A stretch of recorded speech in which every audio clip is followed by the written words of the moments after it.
ही guys, तो स्वागत है आपका कैप्टन वीटू के चैनल में, जहां आज हम बात करने वाले हैं स्पाइडरमैन नो वे होम के टीवी स्पॉट्स के बारे में, जिसमें कई सारे न्यू डिटेल्स एंड पुराने थ्योरी को सही साबित कर दिया मूवी आने से पहले ही। इस वीडियो में मैं टाइम स्टैम्प दे दूंगा, इन केस अगर आपको कोई पार्ट पता हो एंड आप उसको स्किप करना चाहो तो कर सकते हो। लेकिन उस पर आने से पहले एक स्पॉइलर वार्निंग, इन केस आप मूवी आने से पहले इनके बारे में नहीं जानना चाहते हो तो आपको मालूम है कि क्या करना है, एंड जिनको स्पॉइलर से फर्क नहीं पड़ता वो वीडियो को लाइक मार दीजिएगा ताकि थ्योरीज एंड स्पॉयलर्स जानने वाले गैंग का मुझे अंदाजा हो।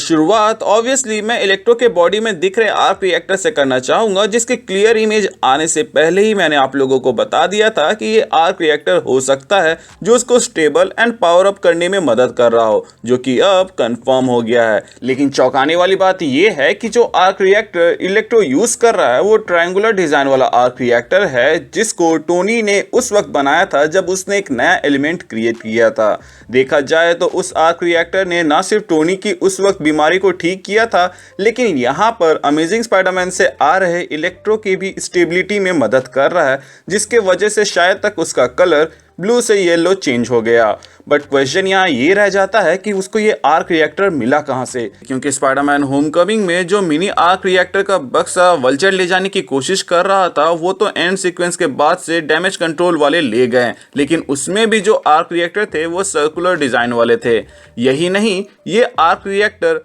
Mark 6, mark 7 and centurion armour में ही देखा गया था, जो कि आयरन मैन 3 में तबाह हो गए थे। तो ऐसे में उसके आर्क रिएक्टर भी मोस्ट प्रोबेबली डैमेज हो गए होंगे, या फिर डैमेज कंट्रोल वाले अपने साथ ले गए होंगे एंड वहीं से शायद इलेक्ट्रो को मिला हो, या फिर आयरन मैन 3 के एंड में जो आर्क रिएक्टर टोनी यहाँ से फेंकता है ये वही वाला हो, क्योंकि उसमें भी ट्रायंगुलर डिजाइन था। जो भी हो, मूवी में तो हमें पता चल ही जाएगा कि उसे वो आर्क रिएक्टर कहाँ से मिलता है, बट असल कारण कि क्यों इलेक्ट्रो को आर्क रिएक्टर दिया गया है वो सिर्फ उसका पावर अप के लिए नहीं है, बल्कि उसके लिए एक वीकनेस बनाने के लिए भी है, जिसके बाद से अगर इलेक्ट्रो से आर्क रिएक्टर को अलग कर दिया जाए तो वो अनस्टेबल हो जाएगा और ईजी टू हैंडल हो जाएगा स्पाइडरमैन या फिर कहें स्पाइडरमैन्स के लिए। By the way, amazing Spiderman के कॉमिक्स के इन पैनल्स में आप देख ही सकते हैं कि कैसे शुरुआती दिनों में वो खुद को स्टेबल रखने के लिए ड्रेसअप करता था, जहां सेंट्रल में आप टोनी के चेस्ट के जैसे ही उसको कुछ लगाते हुए देख सकते हैं,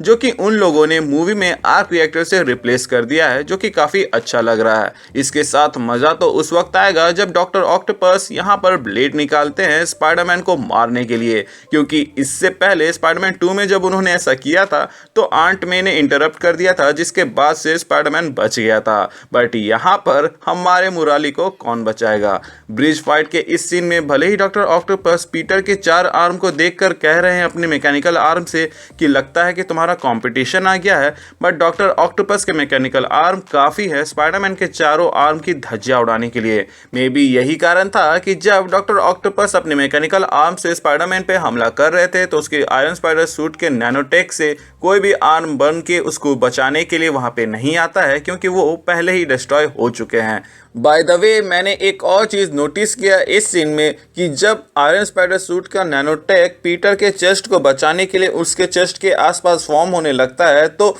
वहां पर जो उसका टाई रहता है वो उसके अंदर चला जाता है, जो कि उस वक्त सही सलामत रहता है। लेकिन जब पीटर यहाँ पर डॉक्टर स्ट्रेंज से बात कर रहा होता है तो उसका टाई आधा कटा हुआ रहता है, जो कि मेरे ख्याल से डॉक्टर ऑक्टोपस ने अपने ब्लेड से काटा होगा या फिर गॉब्लिन के रेजर बैट से कट गया होगा लड़ाई के दौरान। आपको क्या लगता है? आप मुझे कमेंट सेक्शन के जरिए जरूर बताइएगा। बाय द वे, अगर आप वो कंपटीशन वाले सीन पर ध्यान देंगे तो उस वक्त जब डॉक्टर ऑक्टोपस मैकेनिकल आर्म से बात कर रहा होता है तो उसका दूसरा आर्म स्पाइडी पे नजर रख रहा था ताकि कोई वो हरकत करे तो यहाँ पर बाकी मैकेनिकल आर्म संभाल ले, जो कि बहुत ही माइन्यूट डिटेल था, बट सोचा आप लोगों को बता दूं कि इवन मजाक करते वक्त भी डॉक्टर ऑक्टोपस ऑफ गार्ड नहीं रहते। अब आते हैं जे जोना जेमसन के नए सीन के ऊपर, जो कि 2007 में आए स्पाइडरमैन 3 के इस सीन की बहुत ही ज्यादा वाइब दे रहा है। है। हालांकि यहाँ पे वो उसी के जैसे रिपोर्टिंग कर रहे हैं, जहाँ पे लिजार्ड को दोहराते हुए देखकर वो कहते हैं कि क्या वो ड्रैगन था। और हम लोगों ने इससे पहले वाले ट्रेलर के अंदर जे जोनाह जेमसन को इस सीन में रिपोर्टिंग करते हुए देखा था, जहाँ पे सैंडमैन और इलेक्ट्रो तबाही मचा रहे होते हैं, तो अंदर में ग्रीन गॉब्लिन वर्सेस स्पाइडरमैन चल रहा होता है। मैंने तो लास्ट वीडियो में ये पॉइंट आउट किया था कि डॉक्टर ऑक्टोपस और लिजार्ड यहाँ पर मिसिंग है, जिसमें से मैंने ये बताया था कि डॉक्टर ऑक्टोपस हो सकता है कि डॉक्टर स्ट्रेंज के कैद में हो और लिजार्ड यहाँ किसी मिशन में लगा हो, जैसे कि अमेजिंग स्पाइडरमैन में जो उसका मिशन था, यानी कि सबको अपने जैसा बनाने वाला उसमें। इसीलिए शायद तक हम लोग यहाँ पर आंट मे के हाथ में एक वाइल देखते हैं ग्रीन कलर का, जो कि लिजार्ड सीरम के जैसा लग रहा है। तो मे भी जिस तरह इलेक्ट्रो का आर्क रिएक्टर वाला थ्योरी सही साबित हो गया, उसी तरह ये वाला भी सही हो जाए। नोट, यहाँ एक ट्रक देखने को मिलता है जिसमें पहले तो लग रहा था कि सैंडमैन या इलेक्ट्रो को छुपा कर लाया गया होगा, क्योंकि उसको देखकर ही ऐसा लग रहा है मानो उसके अंदर से कोई चीज़ बाहर आई हो। बट अब मुझे ऐसा लगता है कि उसमें लिजार्ड को छुपाया गया होगा, क्योंकि वही एक लौता है जिसको छुपाने की ज़रूरत है। एज सैंडमैन तो ह्यूमन फॉर्म ले सकता है, प्लस इलेक्ट्रो अगर एक जैकेट पहन लेगा तो उसकी पूरी बॉडी ही कवर हो जाएगी, तो उसके ऊपर तो किसी को इतना शक होगा नहीं। लेकिन अगर लिजार्ड खुलेआम घूमेगा तो सबका ध्यान उसके तरफ जा सकता है। वैसे तो मैं लिजार्ड को एक लैब कोट के साथ देखना चाहता हूं, बिल्कुल कॉमिक्स के जैसा, लेकिन लगता नहीं कि मूवी के अंदर हमें ऐसा देखने को मिलेगा। टीवी स्पॉट के नए सीन की बात करें तो उसमें हमें हैप्पी का एक नया सीन दिखाया गया, जिसमें वो ड्राइव करते हुए कहीं जा रहा होता है एंड पीटर को कॉल करता है, लेकिन वो कॉल वॉइस मेल में चला जाता है, जहां पर हैप्पी पूछता है कि वो लोग कौन थे, जो कि हो सकता है कि डॉक्टर ऑक्टोपस के साथ जो फाइट सीन हुआ है ब्रिज के ऊपर, उसके बारे में वो पूछ रहा हो। इसके अलावा एक और सीन हमें पीटर का देखने को मिलता है, जहां पर पीटर कहता है कि मैं मदद करूंगा सब कुछ फिक्स करने के लिए, बट उसमें हमें थोड़ी सी मदद लगेगी। जिसके बाद वो अपनी टीम में नेड एंड एमजे को चुनता है, जिससे हमें समझ में आता है कि एमजे एंड नेड इसमें कैसे इन्वॉल्व हुए। न्यू क्लिप्स में हमें सैंडमैन के और भी 2 नए सीन दिखाए गए हैं, जिसमें से एक में तो वो खुद को फॉर्म कर रहा होता है, तो दूसरे वाले में